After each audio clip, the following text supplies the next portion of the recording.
Well, greetings and salutations, everybody. Welcome to the best damn movie-related show on the planet Earth, the John Campea Show, coming from right here in our quaint little studio. I'm, of course, your host, John Campea. I'm joined in studio by Jonathan Voico. Technical issues were not my fault. No, nobody's fault, but we did get them fixed. Robert Meyer Burnett is here. I never have technical issues. He's the walking technical issue. And most importantly, of course, you guys are here. Thank you so much for being here, making our little show part of your day. And listen, we got a number of things that we need to talk about here today. First of all, let me mention that my apologies. We tried to do an open mic last night, and my computer started experiencing some really bad technical issues that I've still not fixed. So I'm going to be working on those to try to get those fixed. So I will let you know when I'm going to have my next open mic to get around all the questions I got sent in for yesterday's show and to get a chance to do it. So keep your eyes open on the channel, and I'll announce when I get my computer all fixed, and we'll be able to get back to doing that. All right. That down, guys. Let's get things started. We're going to start off with this. There was great joy amongst the people when it got announced finally that a live-action Voltron movie was coming. And to make it even better, my boy Henry Cavill is going to be starring in it. And it was going to be in theaters. Yes. I mean, I've been waiting since I was a kid. I mean, it's not like my most anticipated IP, but I've been waiting since I was a kid to see Voltron in live action on the big screen. This picture has me. I'm in. Yeah, I don't think that's actually a production AI shot from I don't care. I'm still in. I'm still in. Yeah. But then came the reports that in a change of direction, Amazon had decided instead to dump Voltron, to dump Henry directly to streaming. Now, after that report came out, there had been whispers lately. There had been some rumors going around that Amazon was going to change directions again and actually put it out theatrically. And those whispers and rumors started to go around that maybe they're going to put it out theatrically again. Well, no more. Take that hope of yours and shove it down a hole, because there is nothing but darkness. Yep. Yes, according to this report here, the live-action Voltron, it's now official. Amazon has come out and said, yeah, it's going right to streaming. On a bit of sad news out of Amazon's upfront presentation is that they have confirmed now what was already known, that the upcoming live-action Voltron movie will not be going theatrical. According to a GVN, the Henry Cavill-led title is still planning to make its debut on Prime Video as an original, where the company likely hopes it will become a Roadhouse and Coming to America 2 or the Tomorrow War-sized hits. Amazon has made big strides in their theatrical push the last year or so, especially with huge successes like Project Hail Mary. But this was reportedly always intended for a straight-to-streaming release. That is not true. It was not always intended for a straight-to-home video release. No marketing material has been released thus far beyond a logo. And you know, I heard those whispers that they were going to change directions and put it theatrical. And I'm like, yeah, of course they are. That makes sense. Like, we didn't talk about it on the show because I didn't know that I believed the reports yet. But I mean, I was in my heart, Rob, that is quickly becoming a cold and frigid place. I wanted to believe that that's because it made sense. I mean, especially with them just having the big success with Project Hail Mary. It's not blowing up the box office, but everybody is loving the Sheep Detectives. They've had some good success with their theatrical stuff. They have a lot of films coming out theatrical. And I kind of allowed myself, Rob, I made the mistake of believing in hope. I let myself hope that maybe we would see it. And again, listen. Hope is a dangerous thing. Yeah, it is. Somebody asked me a little while ago why we don't talk more about the Voltron movie. And I said, because I just don't believe it's going to be any good. And they asked, why don't you believe it's going to be any good? I said, because Amazon doesn't believe it's going to be any good. Because when you take a movie that's an IP like Voltron that is screaming to be experienced in a big theater with a bunch of people and all that kind of stuff that we've been waiting for a generation to watch. And you say you're going to do it theatrical, then you get into the production of it and you go, oh, now we're not doing it theatrical. What that is akin to me is that you just stood on top of a mountain and screamed to the people in the valley below, we think our movie sucks. That's what Amazon did.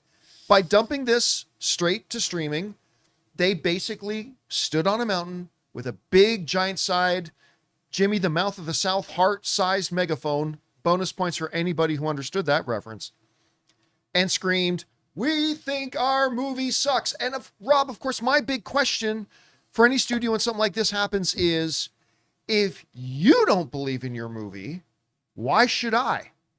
If you don't care about your movie, why should I care about? And if you don't believe in your movie, why should I believe in it? And so, listen, it's Henry, it's Voltron. When Amazon drops it, I will, of course, check it out. 100% I will. But it would have made a great movie meetup.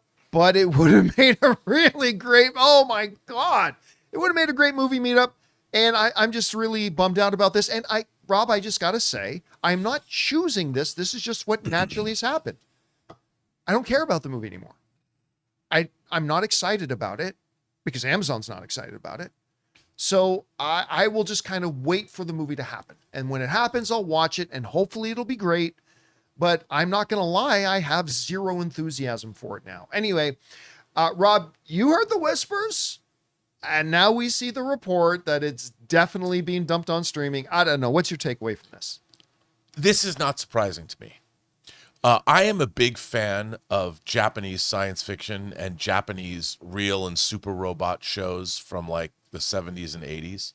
And Voltron was originally based on a Japanese animated series called Beast King Go Lion. And then what they do is they buy that and they bring it to America and they readapt the shows. They did that with things like Battle of the Planets, Space Battleship Yamato. Robotech is, of course, I see Robotech was a big one they did. Big one, that, Robotech. Yeah. Was, to a degree, they did that with live action too, with Power Rangers. Yeah, 100%. Yeah. The problem is the American sensibility is different than the Japanese sensibility. And, you know, I was just talking about this on my own YouTube show about a sense of whimsy. We tend to look at these things for American audiences and we kind of kidify them. You know, like Battle of the Planets famously had things removed from it that dealt with religion and they couldn't air it in certain places. By the way, would it surprise you to know that I can name every member of G-Force Battle of the Planets? No. It is Mark, it is Jason, it is Princess, and it is Keop, and it is Tiny. Tiny, who was the pilot of the Phoenix. Yeah. The Phoenix, which had one weapon, by the way, which was a big, shiny red button that just fired the missiles. And it was a big dramatic thing in every show. It's like, fire the missile. And they'd open up the little glass thing, just a big red button. And Tiny would hit the big red button and shoot. There they are. The G-Force. Phoenix. By the way, these are great character designs. The Phoenix. I loved G-Force, man. The Phoenix is a great ship. And they've made, I used to own a really great die-cast model of the Phoenix that it had the flaming thing, this plastic clear flame that you could set it into. So it's in flame mode. But anyway. Also known as Gotcha Man. Yes, that's the original Japanese name. You know a lot about, I didn't realize that I tell you, man, I used to love that show. Wow. You know, there's some great Metacom 6-scale figures from that. You should pick them up. But no, I think that Voltron, look, I appreciate the idea of taking it and making it live action. I just don't think that there's many people in the United States that can do it correctly. You need the original creator involved, like we have with One Piece. You know, I think One Piece works because the original creator was there and understands the assignment. Because it's really, to thread that needle of tone, One Piece to me is a revelation. I would love the live action One Piece. I would love to see more Japanese shows adapted in such a way that they maintain their honesty. Now, this is coming from me who went and saw the Speed Racer, the new 4K restoration in IMAX a couple weeks ago at the Chinese theater with, by the way, a bunch of diehards. It was almost sold out, and Emil Hirsch and Scott Porter showed up to support the screening. Yeah. So, look, fingers crossed this Voltron's good because I can't wait to see it. It's got a killer cast. I know. It's got a really good cast. I just don't understand the logic. Like, I just don't get the logic. I think somebody looks at it who doesn't know what it is and goes, "What the hell is this? We can't put this in the theater." Like, but wouldn't that have been a conversation that would have happened prior to deciding that it was going to be theatrical. And then only after production on the movie started, they later changed directions and decided for it to go to I know. streaming. And I have to tell you, I watched one of the greatest animated shows I've seen in a long time on Netflix from 2023. It's called Pluto. It has ties to Astro Boy.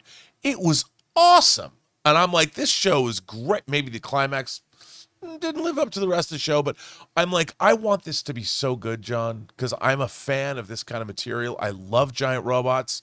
You know, I'm a big a fan of like Get a Robo and Get a Robo G and all Go Nagai's work. I'd love to see this be good.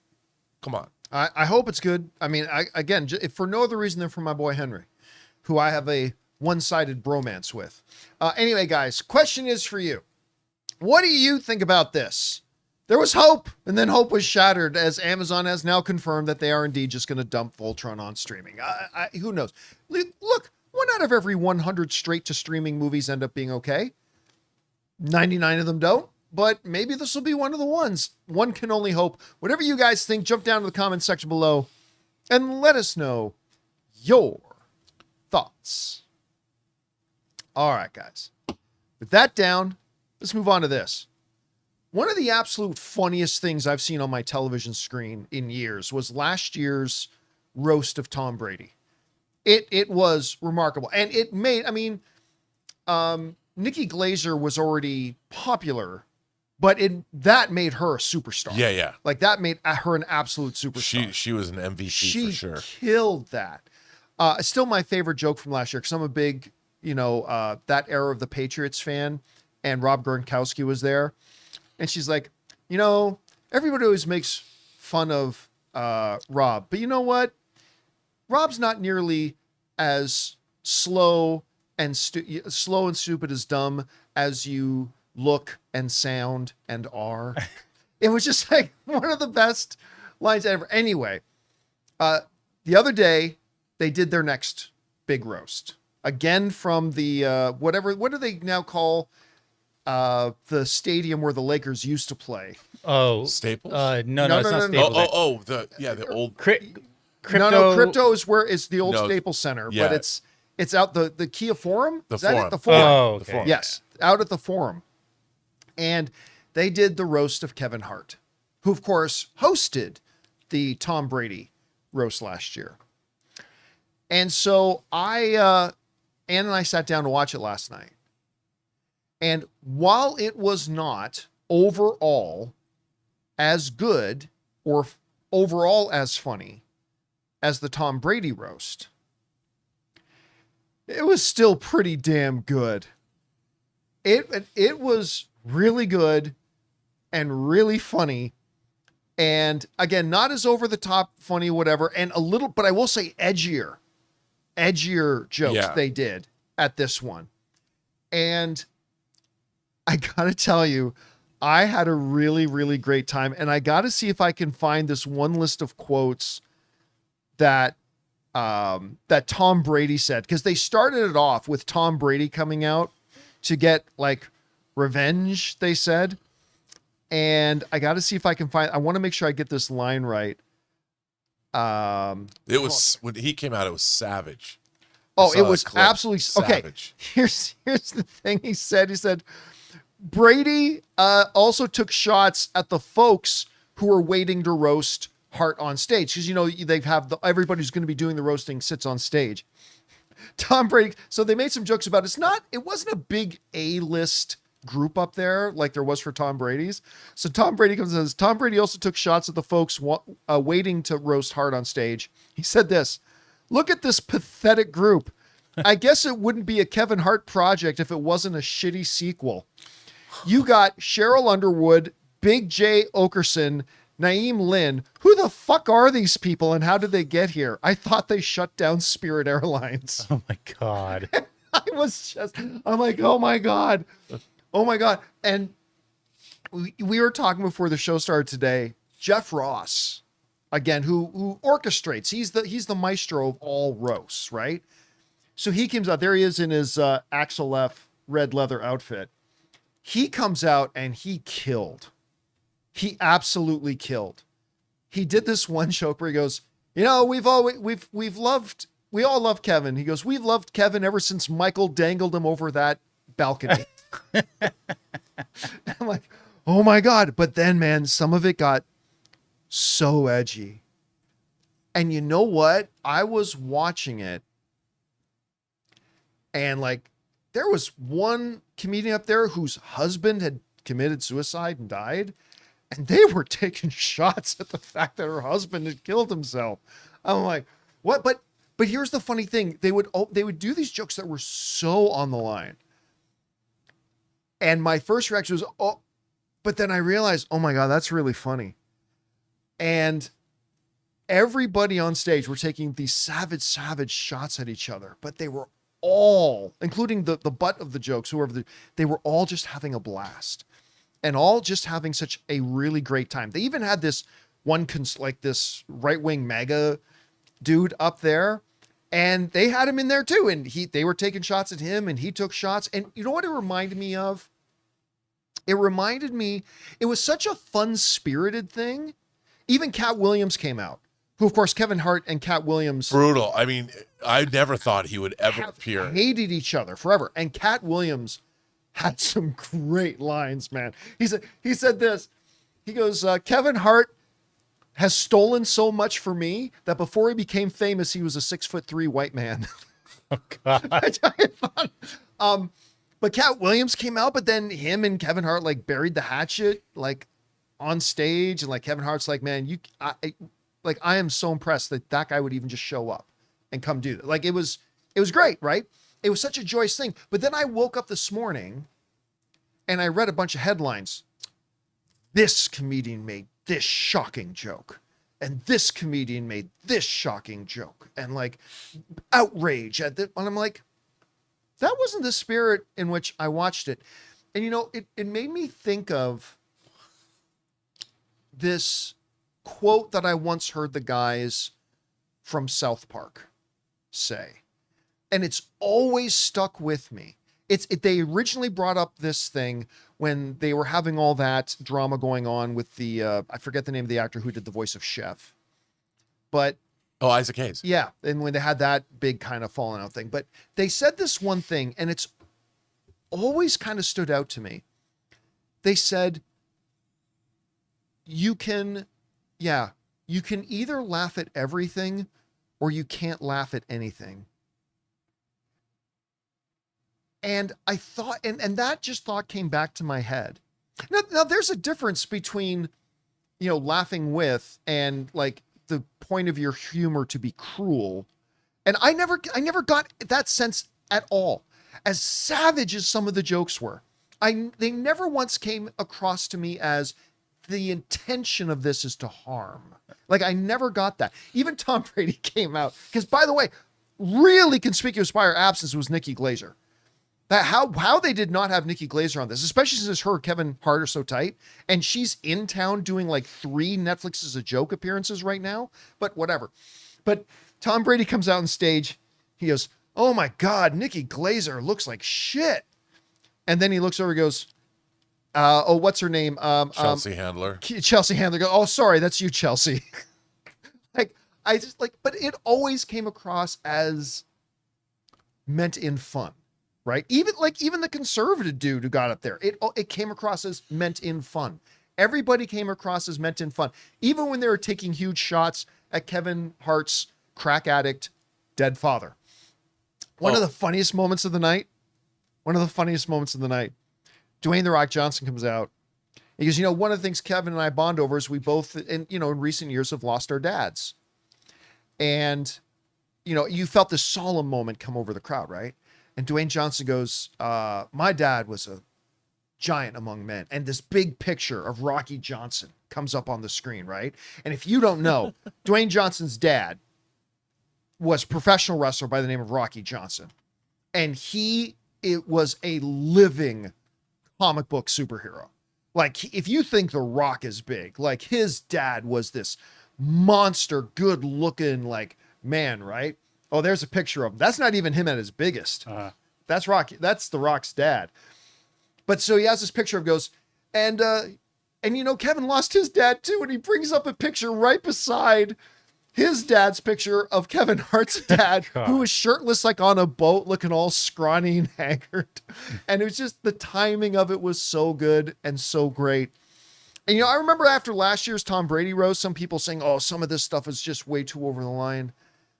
And I don't know, man. Like, I just watched it and I saw all these people finding common ground and laughing together. And I don't know. For me, I thought it was very cathartic. Now, would I ever do one of these shows? No, I can't. I couldn't handle it. I don't have the skin for that.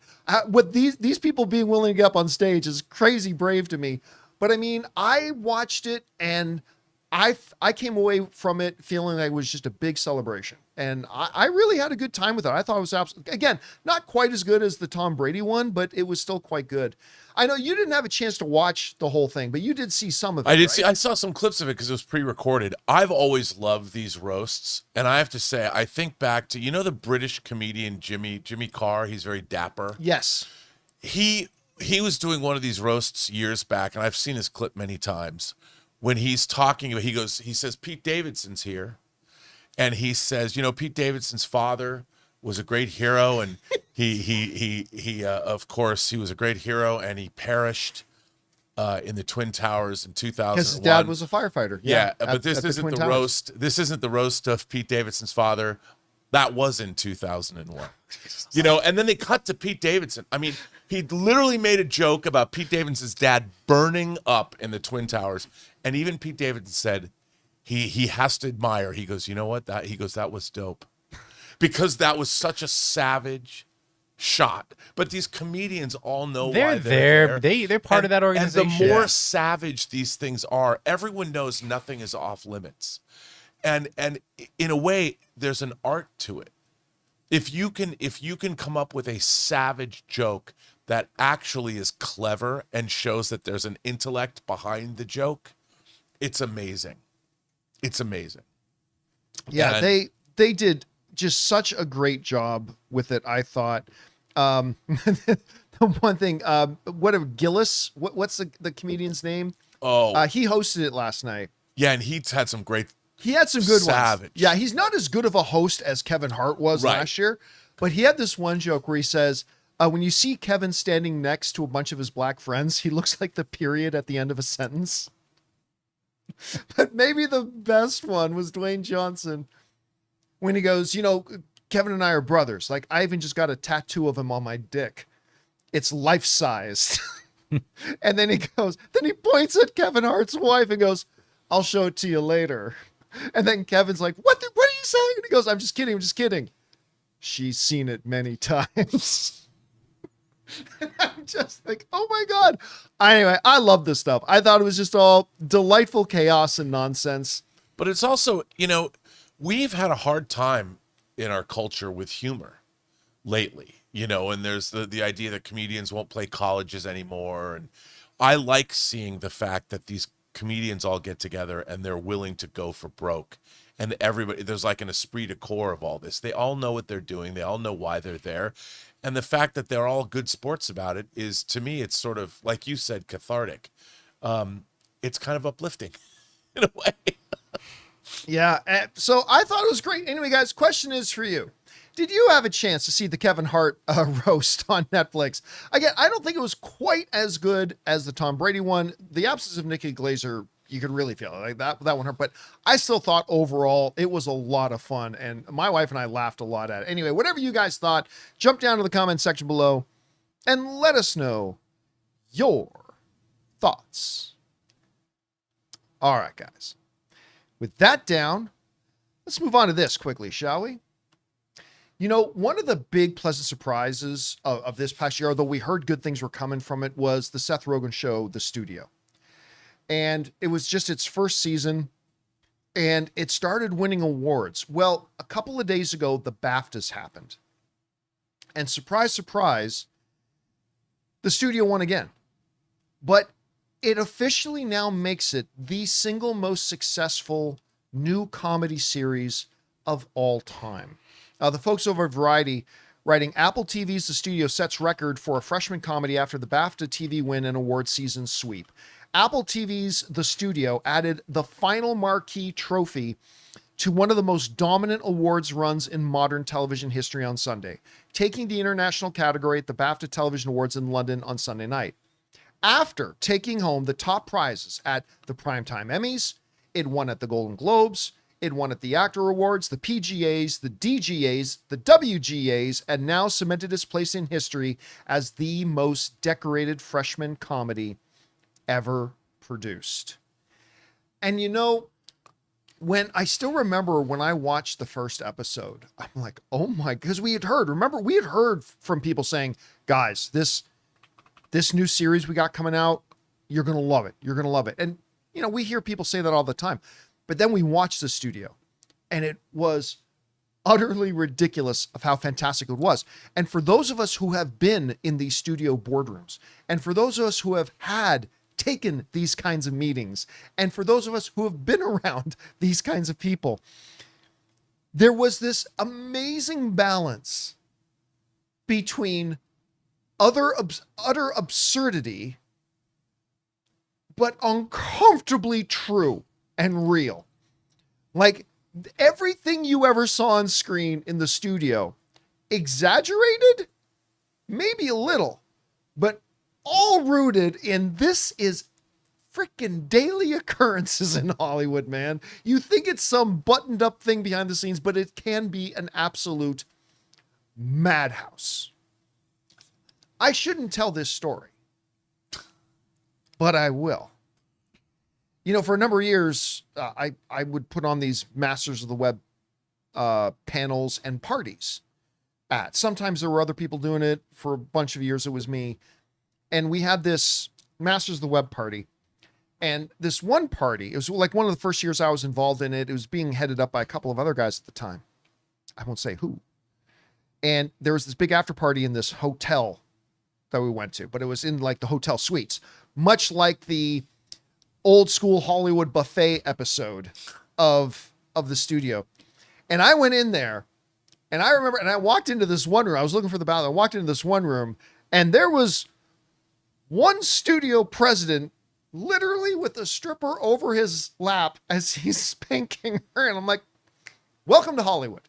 But that's the thing about this show. Like it was ridiculously hilarious.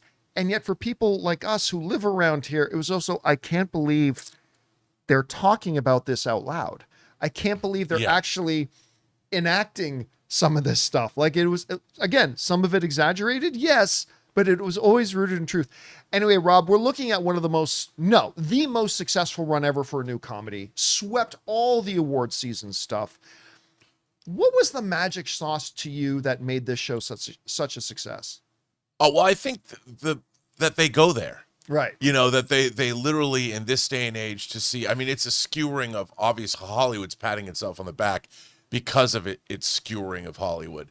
But what I love about The Studio is it's both funny, but it's also insightful, because everyone thinks, well, this is so ridiculous, but it is commenting. It is a meta commentary on the ridiculousness of the entertainment business.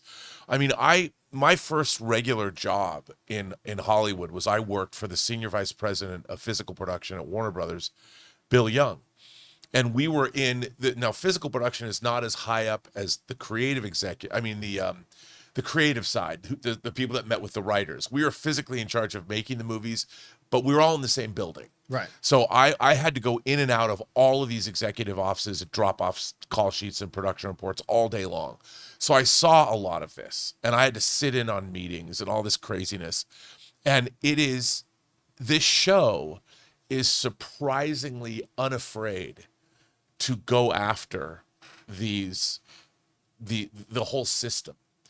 And even agents, you know, and when everything here, but they do it in a way that there's enough grounding in it. And I got to give a shout out to Seth Rogen, because at the BAFTAs, he dedicated the award that the series won to Catherine O'Hara. Yeah. And one of the things I thought was really great about the first season was how they dealt with her, how she was a former studio head or mucky muck in that world, and then she had gotten her production deal.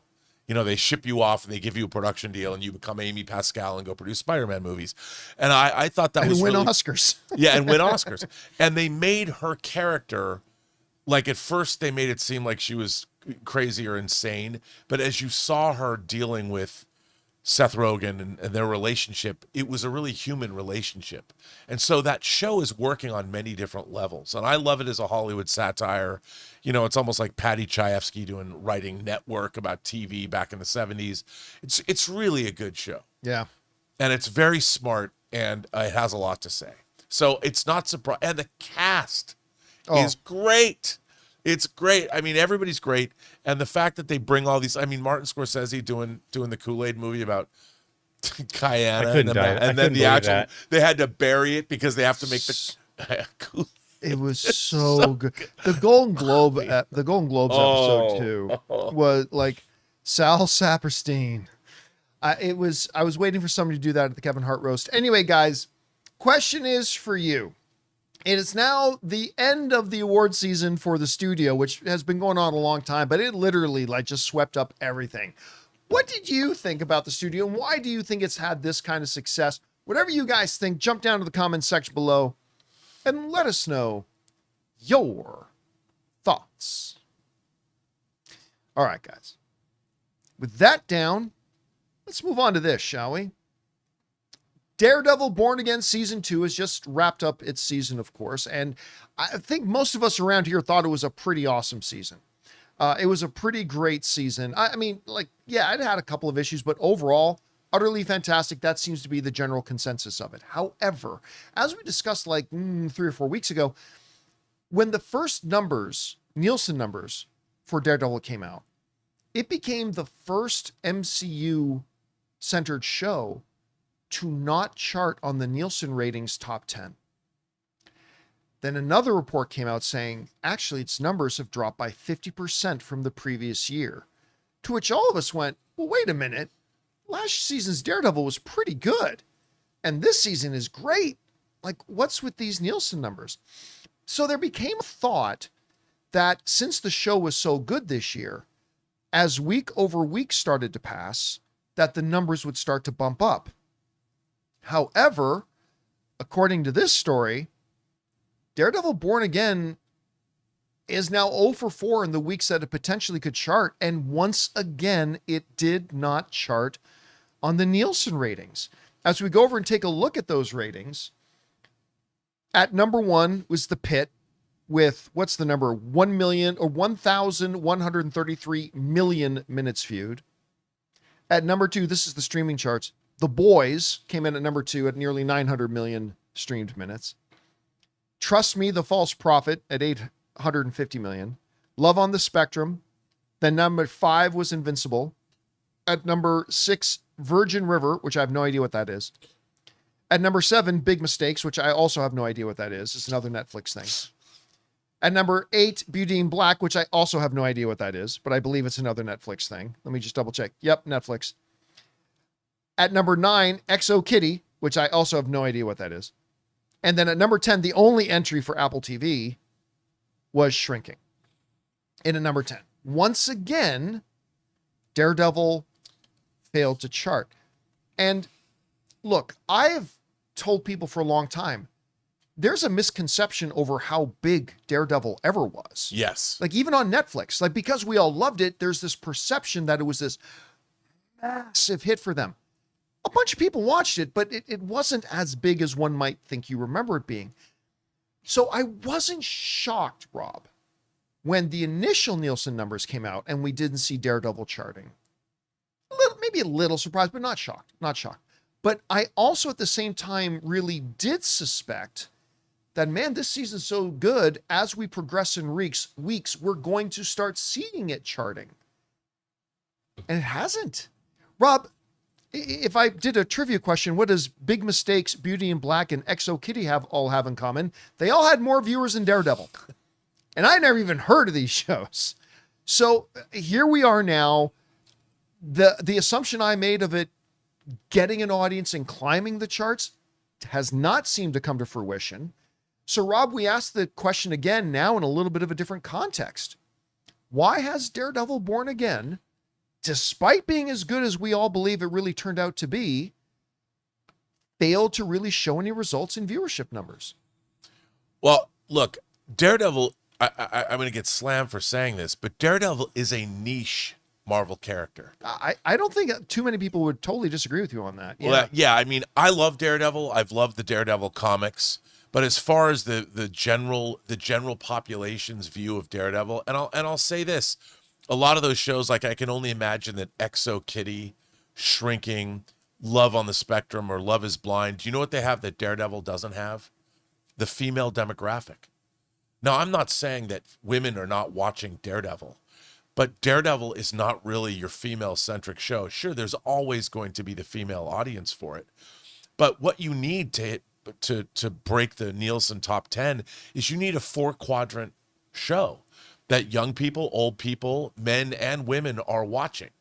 This show is not exactly, Daredevil is not the feel-good show. It's not Shrinking.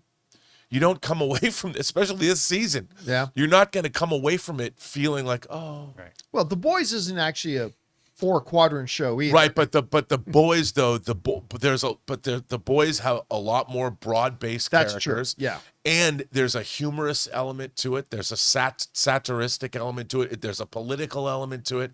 So there's a lot more people that will watch it for other reasons. Where Daredevil is really a hardcore superhero show. Now, people can argue with me, but I'm just talking about this. You're asking me to speculate about the Nielsen numbers. And I also think that, like you pointed out, I don't think Daredevil was ever as huge as people make it out to be. It was on Netflix, what, 10 years ago? You know, and it was a different landscape. And remember, you're coming off of the success of the MCU at its height. And so the TV shows they had, hell, even Agents of S.H.I.E.L.D. ran more seasons than I ever thought it would. And so the Daredevil show was the first superhero show on Netflix, you know, Marvel superhero show. It was a big deal, but I don't think it was ever as big a deal as it is today. It wouldn't have been a very big deal today if it came out now for the first time. Now, let's remember too, like the Nielsen numbers do not come out the next day. Like they take a while to calculate, verify data, all that kind of stuff. So we're looking like 6 weeks old data or 5 weeks old data, right? It will be interesting to see. So out of the 4 potential weeks it could have charted, it's 0 for 4. I will still be interested to see, because word of mouth got so good about the show.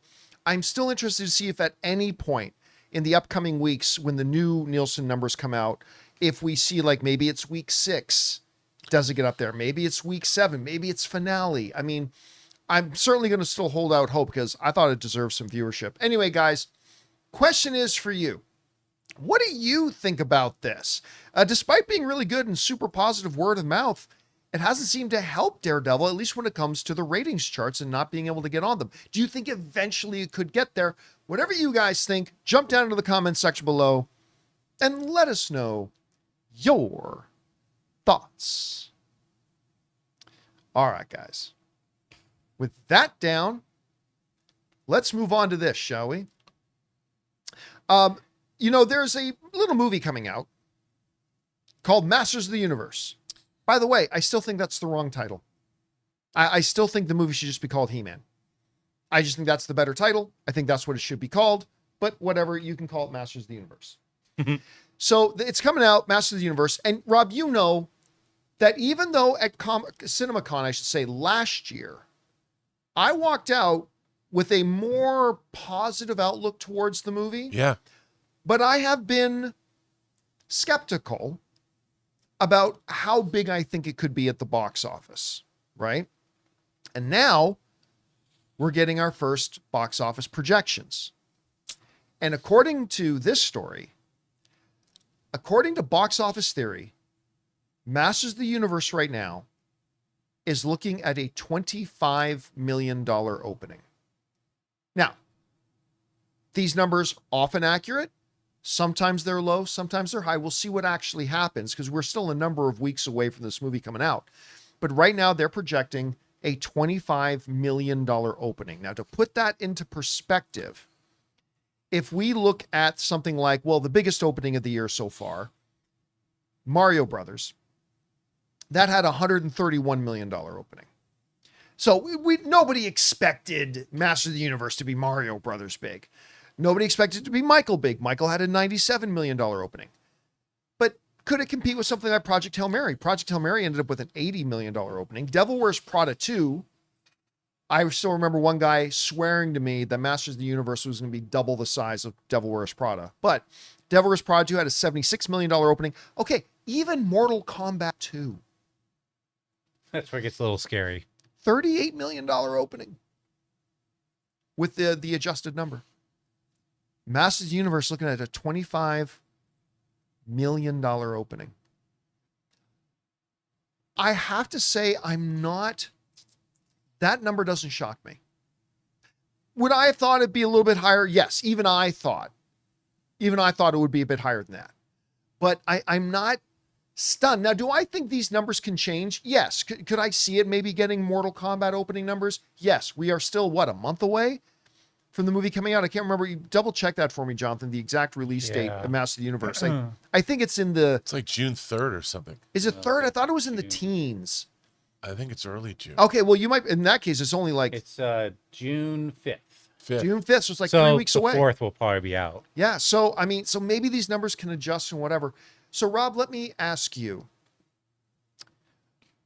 why are the numbers, why are the projections this low? Is it the marketing campaign hasn't been good? Has it been people overestimated the nostalgia factor of He-Man? Is He-Man just a concept whose time has passed a long time ago? Or is it just that this one just doesn't look good?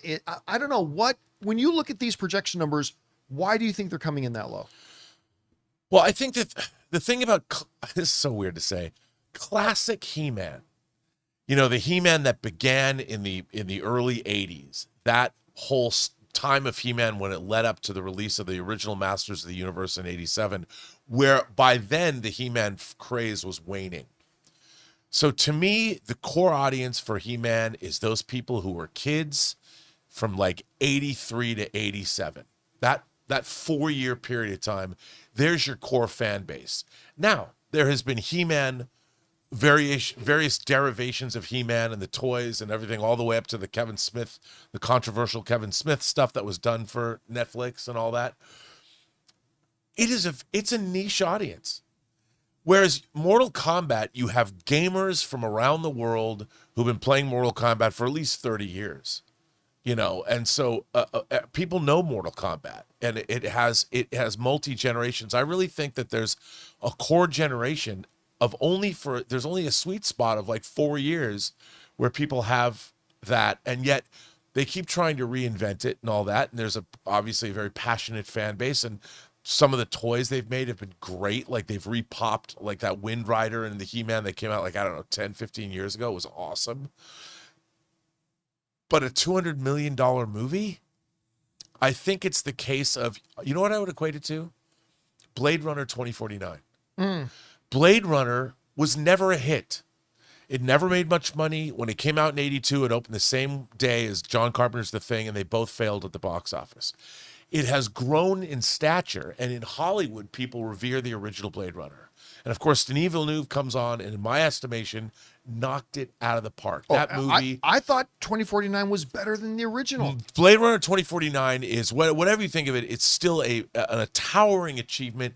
It has incredible acting. I think it's a great sequel. But who's the audience?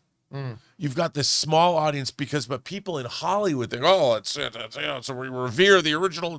And I've seen things you people wouldn't believe. Everyone knows that speech, but no one outside of Hollywood does. So I would say the thing about Masters of the Universe is it seems like it's a great IP, but is it? I think it's going to suffer the same fate as we always talk about this as Dungeons and Dragons. Dungeons and Dragons is a niche audience, but around in Hollywood today, because it's so hip to go to places and go to Joe Manganiello's house and go play Dungeons and Dragons in his dungeon, or go to Todd Stashwick's house and play Dungeons and Dragons, but it's not hip for most people. So we have anyway, I think, and I also love that you still use the term hip. I know that says something about me, granddad. People are like, why does he keep talking to his hip? But I do think that because I still use the word rad, but I do think, and I also think, John, I think the movie the trailers have not impressed the way you and I had hoped. Yeah. You know, I got a lot of crap on the show when that one new trailer came out, and I said, I said, look, I'm looking forward to this movie, but I don't think this trailer was any good. I got a lot of crap from our own viewers we love Travis Knight, and I certainly love Guy Hendricks Dias, the production designer. I think the world, the design is great. We thought that the behind the scenes that we saw at CinemaCon last year were really cool, but the movie doesn't look. You know what it is? Castle Grayskull's too small, and I feel that way about the rest of the movie. I want to see some sprawling Eternia. We're in the post Lord of the Rings era, and I want to see. It looks phony. It doesn't look cool. I don't know. But listen, this kind the of color palette's wrong. I don't know. To me, it's not about color palette. It's not about any of that. What it comes down to, and you and I have talked about this before, has been there is a very tricky, unique challenge to how do you make a property like He-Man? Yes. What tone do you give it? What direction do you go? Are you trying to make it like the children's cartoon? Are you trying to make it a more grounded, actual dramatic, thing that's more akin to like a Game of Thrones? Are you trying to make it Lord of the Rings like? And if you do, are you alienating those who remember it fondly, the original 80s kids cartoon? If you make it like the original 80s kids cartoon or feel like that, are you alienating any potential new audience? And I thought that was always going to be a big challenge for a property like Masters of the Universe is what are you even aiming for, right? I think that's very astute of you to say, because they're also dealing with Mattel, the toy company. So they want to make toys for a new generation of kids. And the movie is, by definition, as you just pointed out, who is this for? And I would say the He-Man movie, when you're a kid playing with something, you do not think of it as being for kids. You think of it as being it's as valid a fantasy world as that you've ever been. You want it to be a place that you want to visit. Like, you want to go to Eternia, man. And so this movie should be the realization of that. So it should be the world that you dreamt of when you were 8 watching He-Man. And that's not a world for kids. That's Middle Earth. That's what you're thinking about. But everybody, when you get older and you're looking at this thing, well, we have to serve the franchise and the IP, but we also have to make it accessible for new kids, and then also the people that grew up with. I think, when I looked at Michael Bay's Transformers, the first one, right, I was like, I'm in. Yeah, with whatever flaws there were with that movie, because I really liked the first one. Yeah. And with the flaws with it, the one thing you got to say is, man, what Michael Bay got really right was what he was aiming for with the tone. Yes. And where do you place it in that? How do we make it a modern drama, but how do we balance that against its nostalgia as a beloved kids cartoon? And I thought they got it in the right ballpark. And they made it hardcore too. I mean, the Autobots and the Decepticons, like when you see them fighting on the freeways of LA. And I would say this, I think Travis Knight nailed the tone in Bumblebee. Oh, 100% he did. He was able to bring it back, and he was able to do, and that's why they hired him. That's why he was tapped to do He-Man. But I'm willing to bet he probably had more constraints. There were more constraints against them, because it's easier to do a girl and a robot than it is to do an entire realm of all of these characters. Now, I still have faith that the movie's going to be good because it's Travis Knight. I do too. I want to see it. I can't wait to see it, to be honest. I'm excited to see it. And I'm just not terribly surprised at these numbers. I still think it'll be higher than 25 million. I do too. I still think it'd be higher than 25 Especially if it surprises. You know, right now it's only in a position where it can impress. I think the expectations have been lowered enough that if it turns out, if we trust in Travis and it turns out to be much better than we think, it can only go up now. So good for it. You know what, John? I think it has the power. I think it has the power to do better than 25 million. All right, guys. Question is for you. What do you think about this? The early box office projections are for Masters of the Universe to make around 25 million. I think it'll be higher than that, but I don't think a ton higher than that either. I don't know. Whatever you guys think about it, jump down to the comment section below and let us know your thoughts. All right, guys. We still got to talk about the upcoming Punisher, which is coming out tonight. I still remember when we did our show where we talked about how they just announced they were doing a Punisher special. It's coming out tonight, and the first reactions are out. But before we get to talking about the Punisher and the first reactions, we're going to take a second here and thank a couple of sponsors of today's episode of The John Campea Show.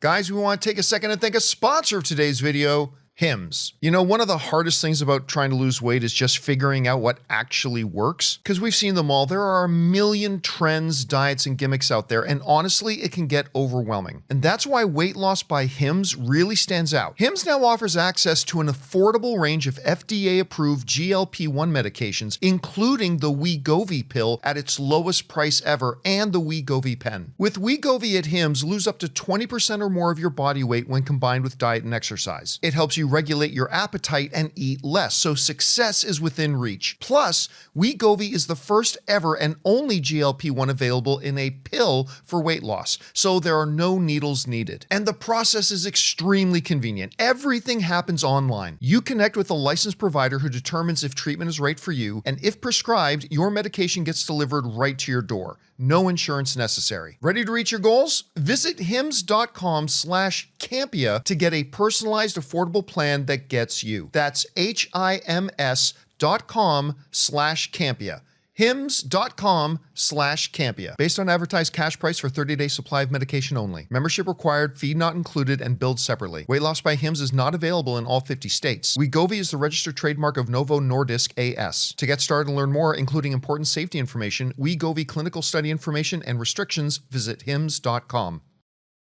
Guys, we want to take a second to thank a sponsor of today's video, BetterHelp. You know, guys, May is Mental Health Awareness Month, and I think it's a really important reminder that no matter what's going on in our lives, we don't have to go through it alone. And honestly, I think a lot of us carry around stress, anxiety, pressure, or uncertainty without ever really talking about it. Whether it's work, family, finances, or just trying to keep up with life, sometimes it can feel overwhelming. You guys know that one of the things I've learned is that nobody has all the answers on their own. Sometimes just having someone to talk to, someone who can listen and help you sort through what's on your mind, can make a huge difference. And therapy can be a really valuable tool for that. BetterHelp has over 30,000 licensed therapists and has helped more than 6 million people worldwide. They'll match you with a therapist based on a short questionnaire, and if you ever feel like it's not the right fit, you can switch to another therapist at any time. You don't have to be on this journey alone. Find support and have someone with you in therapy. Sign up and get 10% off at betterhelp.com/Campea. That's better, HELP.com/Campea. All right, guys, with that down, let's move on to this, shall we? It's the day. It's game day. Game day. Punisher. One Last Kill. The special event, the special feature on Marvel's Disney Plus is coming out tonight. It's finally here. Now, we all thought, of course, the special presentations had been abandoned. And the reason we thought that is because they said it. They said we were abandoning the special presentations after they did Werewolf by Night, which was great. Great. And Guardians of the Galaxy, the Christmas special, which is now my all-time favorite Christmas special. Even though I crapped all over it before it came out, I ended up loving it. So they're back with it, and the first reactions and reviews are now out for One Last Kill, which we're getting tonight. And they are exactly what I think people who are looking forward to Punisher were wanting to hear. Now, the one thing they didn't want to hear was that it's 44 minutes. Yeah. But I had this discussion with somebody. It's like, they should have made this an hour and a half. It's like, what were you expecting? Like, I believe Werewolf by Night was like 49 minutes. I was And the Guardians of the expecting- Galaxy one was like 39 minutes. I was probably hoping 8 to 10 minutes more, but that's Yeah, but a I big mean, deal. this is right in there. This is right in between. This is exactly right in line and pattern with what the length of these things have been. It's not a television show, but It's not a shocking movie. this even exists at all. I mean, yes, it is crazy that this even exists. So anyway, the first reactions have come out, and again, they are exactly what I think people who've been looking forward to this have been wanting to hear. Let's go and take a look at some of the reactions to it. Alex Mady wrote, "The Punisher One Last Kill is the most brutal and bloody entry in the MCU to date. John Bernthal is the epitome of badass in this one shot that deserves to be the start of its own series. You won't look at a pen the same way ever again." Hunter Bolding wrote, "Wanting more. That's what I felt watching The Punisher One Last Kill, with some majorly stylized action, hard-hitting fights, and a story that gives us some insight into Frank Castle's heads. I want more from this character in this style, a small but satisfying taste." Fandads writes, "The Punisher One Last Kill is non-stop brutality on film. If you are new to Frank Castle, this will catch you up to speed on the character. For fans of Frank, the recap might be a little slow, but once the action begins, hold on. This is classic Frank, blood and violence." Andre St. Albin wrote, "Punisher One Last Kill is the intense, powerful, and brutally gory thrill ride I've been waiting for. This is the unhinged, no-holds-barred Punisher fans deserve. It's savage, unforgiving, and packed with non-stop intensity." Griffin Schiller wrote, "Punisher One Last Kill would have been such a good bottle episode within Daredevil Born Again Season 2. It's perfectly in the conversation with the season's themes and ideas, and the kind of episode studio used to push for Emmy consideration." Which, by the way, there's a reason why they're putting it on the immediate week after the end of the Daredevil. Like, I think this is meant to be viewed almost like a continuation of that, but we'll see. Attractions Magazine writes, "We just saw Punisher One Last Kill, and here's our quick review. It puts Frank Castle through it, mentally and physically. Approaching the end of his crusade to end everyone who had anything to do with his family's death, the final member of the Nucci family puts," and then we run out of characters there. Zach Pope wrote, "The Punisher One Last Kill is an emotional ticking time bomb that slowly builds before erupting into a raw, brutal, explosive finale. If you love Bernthal's Punisher, you're going to love this." Tessa Smith wrote, "The Punisher One Last Kill isn't what I expected it to be, but that's not necessarily a bad thing. I sobbed more than once, but there are some great action scenes and kills too, as well as surprises. A great bridge that hopefully leads to more Frank Castle in the MCU." Tom said, "Punisher One Last Kill is ferociously entertaining." Laughing Place said, "If you're a fan of gratuitous violence, you'll love Marvel's The Punisher One Last Kill." And on. Chris wrote, "Punisher One Last Kill is the blood-soaked violent rage rush I was hoping it would be. This is not a tamed version of the Punisher. Bernthal delivers a strong performance," and so on and so forth. Anyway, runs the gamut. It sounds like, look, if you're somebody who's been looking forward to Punisher, you're not sitting here really wanting a great introspective 44 minutes. If you're a fan of Punisher and you're looking forward to Punisher, you want to see Frank being Frank. And it sounds like, from what I heard, was the first 20 minutes is him dealing with his trauma. And then in the final 20 to 24 minutes, it's him taking out his trauma.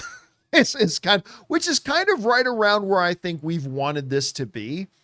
So listen, sign me up. I've been excited to watch this. Understanding that Bernthal is actually, him and the writer are the ones who came up with the idea, and pitched it to Marvel and wrote it, then I think just adds to the intrigue of it. Can't wait to see this, not only as a dessert for Daredevil season 2, but as an appetizer maybe to Spider-Man Brand New Day. Yeah, right. Exactly. Yeah. So Rob, you're hearing these reactions. Anything standing out to you, surprising you? What are your thoughts? Well, I like the fact that this exists because it was born out of Bernthal's passion for the character and playing it. Like, he pitched it, like you just said, he got it made. Like, this was not something Marvel had planned. And the fact that they listened to an actor and obviously thought that what he was bringing them was worthwhile and let this get made is a testament again to Kevin Feige's genius when it's allowed to be sort of unfettered by studio oversight, because it sounds to me like this is not the thing that Disney would have said, oh yeah, go ahead and make it as violent as you want. No, this is a different No, Disney than just from I 5 love years this. ago. And then the fact that the Punisher is a character that existed and was born out of the Netflix era, and now is not, maybe not a central character, but a character in the new Spider-Man movie. And I watched a little bit, believe it or not, last night. I watched about the first 45 minutes of Spider-Man No Way Home. I just hadn't seen it in a while, and I love when Daredevil shows up in that. But I just love that they're incorporating this character more. Barenthal's I love that guy. He has an intensity and a ferociousness. I loved him in the Accountant sequel with Ben Affleck. I mean, I can't wait to see this. And the Punisher is not one of the deep or one of the great Marvel characters, but he's always truthful to himself. And that's what I've always loved. And so, the Punisher is not going to make you ruminate over the bigger issues of the cosmos. He's But just going to it's funny you say that though. But I mean, at the same time, I think my favorite moment of Punisher ever on the screen was in that season. I think it was Daredevil season 2. When they're on the roof. That whole episode, which was just a battle of philosophies. Yeah. As Frank and Matt, literally the episode is just them talking. And It was great. It was a Marvel version of the King's Speech. I loved it. Nice pull on that. Or My Dinner with Andre. Or a Marvel version of My Dinner with Andre. It was like as great as a lot of the fantastic violence and action there have been in the various iterations of Punisher. That one episode where it's really just them debating philosophies might be my favorite Punisher thing ever. You know what I mean? And now we get to see that get expressed. I can't wait. I'm very excited to watch Does it it tonight. go? Is it 6 o'clock? It should be Pacific? 9 p.m. Eastern Standard So, Time. yeah. I believe. Guys, double check that, but I believe it's 9 p.m. Eastern Standard Time, 6 p.m. Pacific Time. I think. Correct me if I'm wrong in the live chat, but that's what I think it is. Anyway, guys, question is for you. Are you looking forward to Punisher One Last Kill? If so, what do you think about the reactions? Are they what you thought they would be? Are they surprising? Maybe you're not looking forward to it. Whatever you guys think, jump down into the comments section below and let us know your thoughts. All right, guys, and that'll do it for today's installment of the John Campea Show. Thank you so much for being here, making our little show part of your day. Big special thank you to all you guys, the thousands of you guys who have taken time to be here with us live as we've been doing the show live, talking in the live chat. I've had a lot of fun reading all your conversations in there. Thank you so much for joining us today. Of course, our technical director, Jonathan Voico. See you guys later. Writer, director, producer, Robert Meyer Burnett. Always a pleasure. Make sure we're all back here again tomorrow so we can talk about the Punisher that we're going to watch tonight. I'm very excited about it.